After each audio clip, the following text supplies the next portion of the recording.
We will call to order the regular board meeting of the Board of Election Commissioners for the City of Chicago. Good morning. My name is Maricel Hernandez. And with me today is Commissioner William Cressy Present. and Commissioner June Brown. Present. Next item on the agenda is the consideration of the agenda. Are there any proposed changes? If not, we will proceed with the approval of the minutes of the canvassing board meeting of April 9th, 2024. Is there a motion to approve? So moved by Commissioner Brown. Seconded by Commissioner Cressy. Properly moved and seconded. All those in favor, please state aye. Commissioner Brown votes aye. Commissioner Cressy votes aye. Motion passes. Next is the Executive Director's report. Mr. Holliday. Good morning, Madam Chair, Commissioner Brown, and Commissioner Cressy. Today marks 83 days before the election. We have seen a lot of growing interest in the upcoming election, thousands of new registration, a surge in vote-by-mail applications, and new election judges signing up to serve. Since July 22nd, we have seen 8,000 new voter registrations in the city of Chicago. A number of these registrations are from young people under the age of 24, with 755 new registrations from 18-year-olds alone. That's very encouraging to see. Last week, the vote-by-mail application period opened, and we are seeing a strong response so far. Over 81 people have joined the permanent vote-by-mail roster since April of this year, and we are seeing hundreds of new applications every day. Combined with one-time applications, we already have nearly 160,000 vote-by-mail requests. Given this response, we expect to see over 300,000 vote-by-mail requests made for this election. We have submitted our budget request to the City of Chicago and continue to meet with the Office of Budget Management ahead of our hearing later this year. Our budget hearing was originally scheduled for November 1st. However, I contacted the appropriate people at the city to have them move our budget hearing to October 22nd. So it conflicts less with the election on November the 5th. I'm just waiting to hear back on that date if they approve that date. Repair work by the City of Chicago at the Pershing Warehouse wraps up this week. Phase 1 of the building will stop on August 19 until after the election. Some retention records and supplies and vote-by-mail machines are being moved ahead of the halting of the repair work. Our community service team is busy with outreach events in neighborhoods throughout the city, and I joined for several over the past weeks. The board has had a resource table at the Inglewood Health Fair this past Friday, August 9th, to register voters and sign up judges.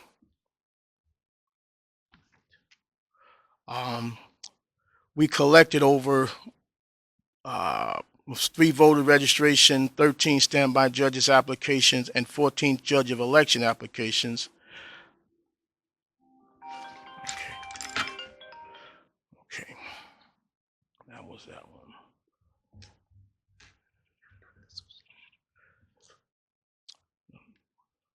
I was present at the Buck Billiken Day Parade this weekend. I also spoke at St. Sabina Church on August 2nd for a back-to-school voter registration drive, as well as the ending of the summer program for jobs. Board staff assisted with registration, judges' applications, and equipment demonstration.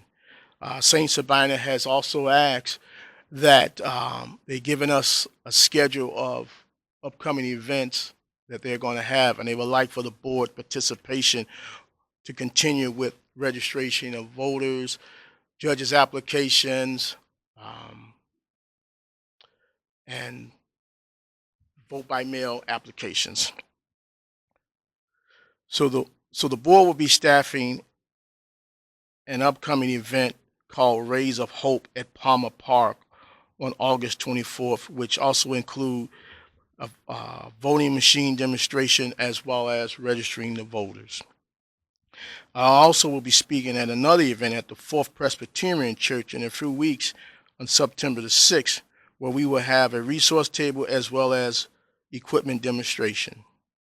Finally, with additional referendums questions filed for the city and precincts in Chicago, the board is now preparing for 2 ballots for the November 5th presidential election. We are updating our training, posters, and material to reflect these 2 ballots. So in my report, Madam Chair. Thank you. I'd like a little more information when you were talking about the warehouse. Is it done or Well, what's the status? Okay, the status is the 5th and the 6th floor, phase 1 of that has been completed. And it's going to be done, phase 1 is going to be done by Monday, the 19th, where after that, everything will halt until after the election, where they will continue working on those 2 floors. But the 2 floors where the equipment and retention has been removed from 3 and 4, they will start the life safety issues because they have to work all the way down for the sprinkler system and the other safety issues to work. So the 5th and the 6th are completed. Well, you said Their phase 1 of that is done, Phase 1 of that. where the life safety issues was done, and they're completing the floor where the divots and things were, all that'll be done by the 19th. And that's the 5th and the 6th. The 5th and the 6th, yes. And what building is that? Because you gave It's me two. 1819. 18, And 3 and 4 is also in 1819. and that's where we'll be once they complete everything. Well, yeah, I mean, we're there now, but we didn't occupy 5 and 6. I have a 1869. Do I have? So 1869, we have the 2nd floor over there, which doesn't need anything done to it. We're going to remain there. Okay, so we'll be in 2 buildings. Yes, like we are now in 2 buildings, but we didn't occupy 5 and 6. And you also said the city is moving things now? Yes. Yeah, okay, what they have moved or are moving are retention and supplies, and where the early voting carriers was moved also. So the city is moving in 1819 No, yes, retention documents. and supplies. You mentioned the community service outreach and great information on the 18-year-olds. I think, isn't there something happening with 17 to 24-year-olds next month? There's like a major registration for high schoolers. I don't know if it's the 3rd or 4th week or something. September 10th. In fact, I want to make a mention of it and thank our partners at League of Women Voters of Chicago for organizing a Teens Voter Registration Day on September 10th that we're happy to be a partner of. And that's the national day, right? Yeah. Okay, so we'll be involved in that on community service. That's across the city? Okay, all right, thank you. And let me know when you'll be at Fourth Prayers. You said you'll be there on the 6th. Let me know the time. I sure will. Thank you. Any other questions? If not, we'll proceed with our Assistant Executive Director, Mrs. Spera. Madam Chair, morning. good morning, Commissioner Cressy and Commissioner Brown. The deadline for submitting the fiscal year 2025 budget proposal for the City of Chicago was August 7th. A mock election is scheduled for this Friday, August 16th. As of this morning, the total number of vote by mail ballot applications is 162,029. The vote by mail staff is currently reaching out to nursing homes and will start delivering nursing home packets the last week of August. Preventative maintenance and software updates were completed on the Agilis machine last week. The recruitment of judges as of yesterday are 18 active and assigned, 2,183 waiting to be assigned, and 119 that need to be approved. At the warehouse, staff continues to remove supplies from the blue ESCs, and they anticipate to be completed by next week. Preventative maintenance on all voting equipment will start next week.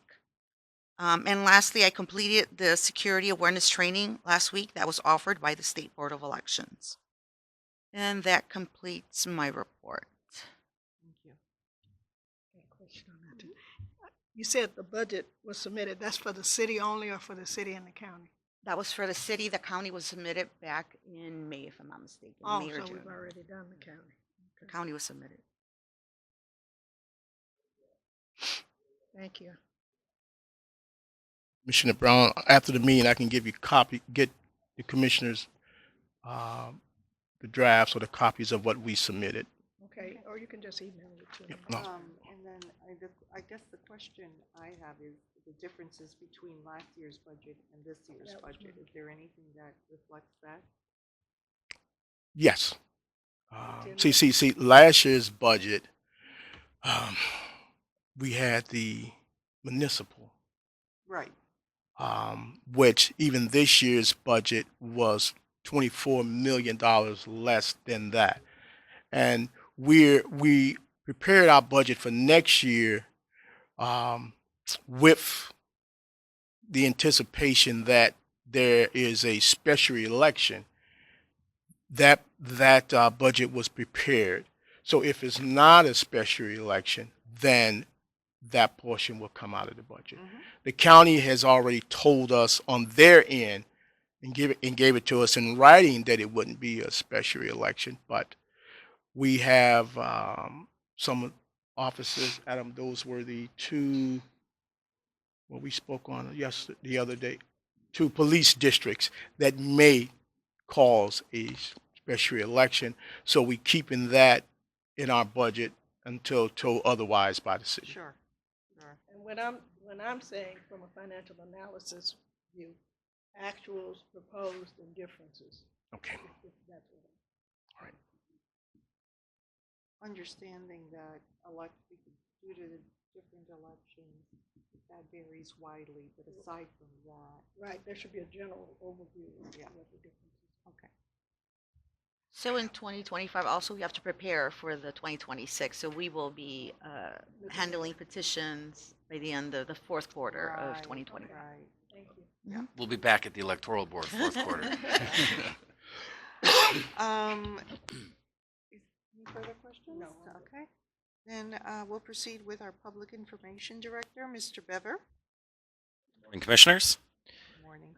The canvass was successfully sent out to all 1.6 million registered voters in the city. We're preparing the second notice to voters whose card was returned back as undeliverable. That's going to be sent out after Labor Day. It seems the message about joining the permanent roster on the back of the canvas seems to have had a good impact. As the executive director mentioned, we've seen a big spike in new applications, between 200 and even 800 daily over the last 2 weeks. Our first mass email alerting voters to the open application period for vote by mail went out through the weekend. We have follow-up emails and other communications planned through the application deadline on October 31st. But as you heard, we've had a very strong response back so far. All early voting locations have now been set, and we're going to release our posters and flyers and communicate that out in the very near future. And I want to reiterate the executive director's words about the wave of interest and energy and engagement in our upcoming election that we've seen over the past few weeks. I think concerns about a lower turnout for November seem to be fading away. We usually hit that 70% turnout no matter what presidential election it is, but I think we are seeing interest and engagement that will get us above that. With our new website, I'm tracking a spike in people checking their voter information, registering to vote, changing their name and address, and a fast amount of vote-by-mail applications over the last week. So we are very much in election mode, and we have our voters who are very interested in making their plan to vote already. Community outreach related, we're very proud to be a partner now of Teens Voter Registration Day that's going to be held on September 10th. The local initiative is it's an initiative of Latina Brady Pettis, the Issues and Advocacy Director for the League of Women Voters of Chicago, who's really been a rock star all year long in registering young voters, including pre-registering over 3,500 16-year-olds just before the March primary. And I know she's hard at work, as well as the League is hard at work right now, too.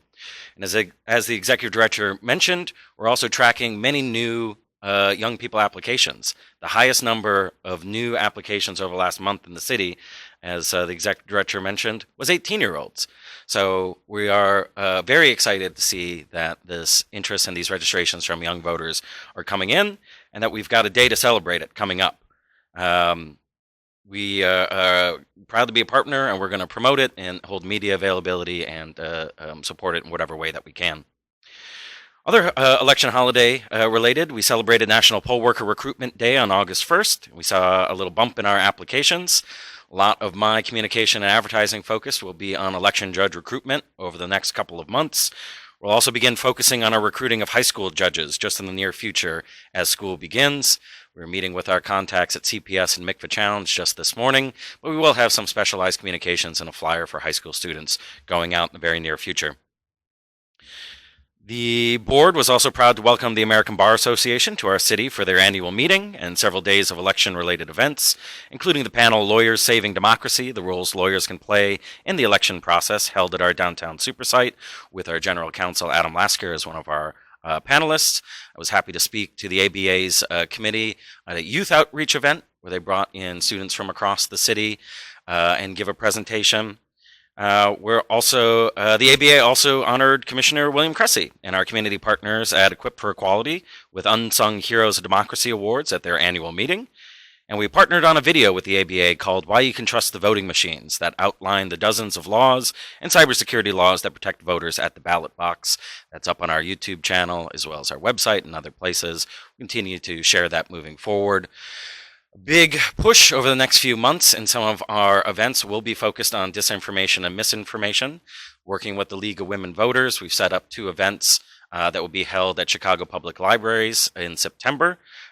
We are very close to locking down those dates, but the board will partner with the league as well as the libraries on a presentation about misinformation, as well as doing a voting machine demonstration and answering any questions that voters have, both at Northside, Westside, and Southside libraries.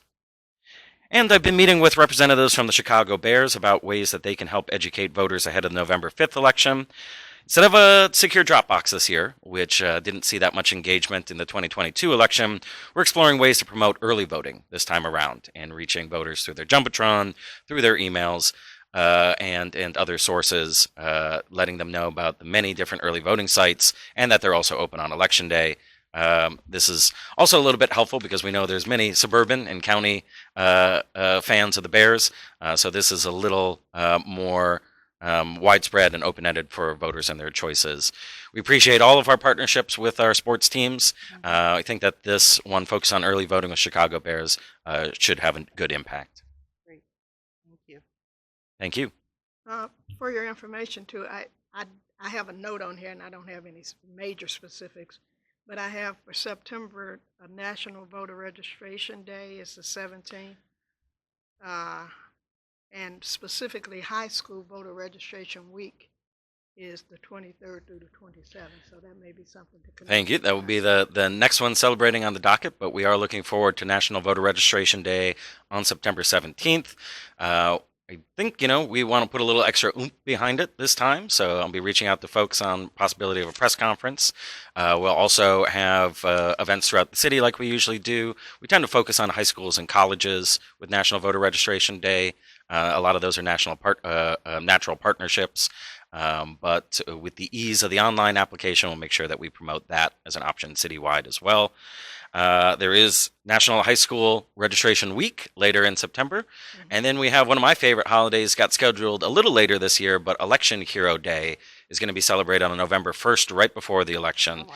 And we'll be interviewing some election judges and profiling them and thanking them ahead of this upcoming election.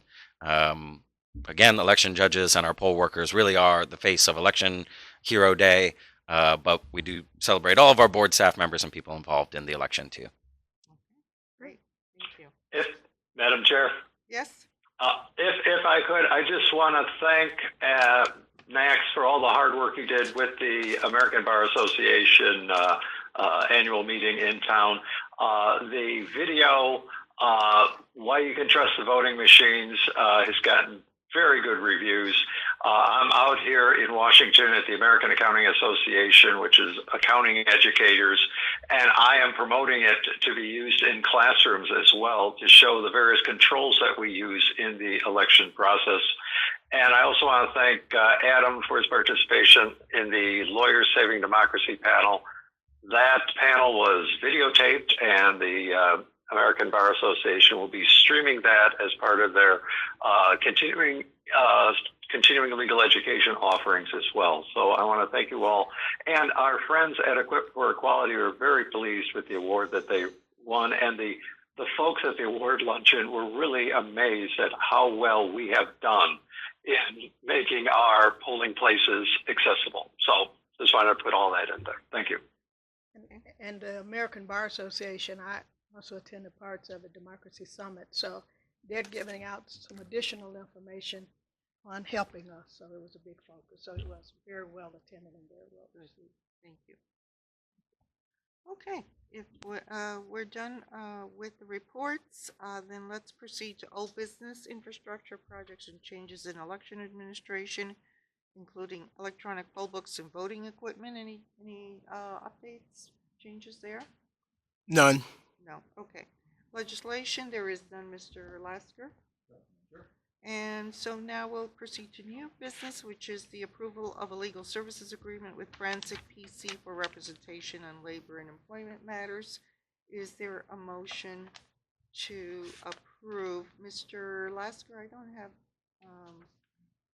let me just, the, Sorry, details on that. just one First, moment. For the motion. Okay, Madam Chair, the legal services agreement is at the rate of $295 an hour for partners, $250 an hour for associates, and $150 an hour for paralegals. Okay, thank you. Is there a motion to approve the legal services agreement with Forensic PC? So moved by Commissioner Brown. Seconded by Commissioner Cressy. Properly moved and seconded. All those in favor, please state aye. Commissioner Brown votes aye.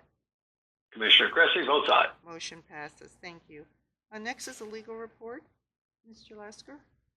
Thank you, Madam Chair. Just a few things. I do want to chime in on the ABA Standing Committee on Election Laws panel discussion. It was a pleasure. Thank you, Commissioner Cressy, for hosting that and coordinating it. Thank you, Mr. Bever, for your assistance. I just wanted to point out that some of my fellow panelists made some very nice comments about the Chicago Board of Election Commissioners, including John Fogarty, who spoke in his role as the General Counsel for the Illinois Republican Party. He really commended the Board of Elections for, despite some obviously erroneous national thoughts on our board, really doing things the right way, openly, transparently, and accurately. Attorney Ed Mullen, who represents candidates, commented on his involvement on behalf of the losing candidate in the recent Cook County State's Attorney's primary. As we all remember, it was a very close race. Mr. Mullen and his legal team and the candidate's team were there for every moment of the recount, not the recount, but the post-election canvass. And even though he represented the losing candidate, they were very impressed with how we're operating things here. We are finalizing procedures to move forward for the next election with post-election canvassing of ballots. We're particularly working on modifying things slightly for write-in votes to make sure that everything goes smoothly in the future as write-in contests start becoming more and more prevalent on our ballots. Mr. Holliday did mention police district council races. There were some vacancies. It's our opinion that no special elections are required, that the mayoral appointments are permanent, but we're just seeking some confirmation from the legal department at the city on that. The reason this has come up now is that the circulation period for any special elections for February would have started at the end of July, so we just passed that time. The city clerk is supposed to certify offices to us, which usually happens before the circulation period begins. We've received no certifications, so we are hopeful that we're still at the point where there's no special elections next year. And there's also been some questions about high school students, 17-year-olds and 16-year-olds registering to vote. I just also want to point out that we've been working, I in the legal department have worked with our community services department to update all of our documents related to high school election judges. Unfortunately, we're no longer working with the MICFA Challenge on that project at their option.